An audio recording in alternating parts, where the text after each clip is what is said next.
मजाक करती हो तो झूठो जानी मनवा नाराज करो धनिया। अपना राजा जी के दिलवा पर राज करो धनिया। अपना सैया जी के दिलवा पर राज करो धनिया।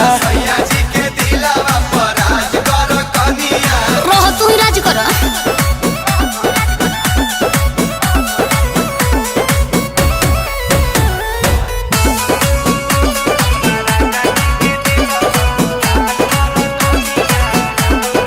हम बरतनवो धोब घरे अंगनवो धोब जैबू जे छोड़ी के हम के धनिया फुट फुट के रोब हो।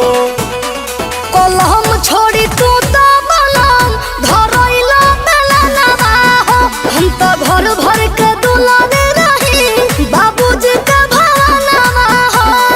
बाउर जनी अपन मिजाज कर धनिया। अपना सैया जी के दिलवा पर राज कर धनिया। अपना राजा जी के दिलवा पर राज करो धनिया।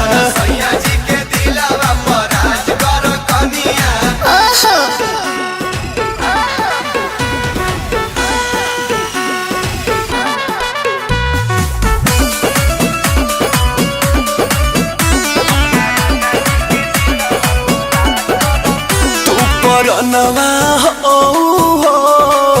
तू ही जनवा हो आ तू ही हो शीश महलिया तू अंगनवा हो। तो ले लो तू दहेज में गाड़ी बोलो मुझे गुलामी करो जवन कहब करे का पड़ी ए राजा जी हमें भरो। घर में कलह जनियाज कर धनिया। अपना राजा जी के दिलवा पर राज कर धनिया।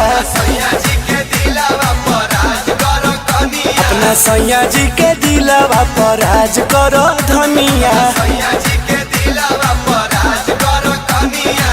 राज करो मलकिन तो है हो।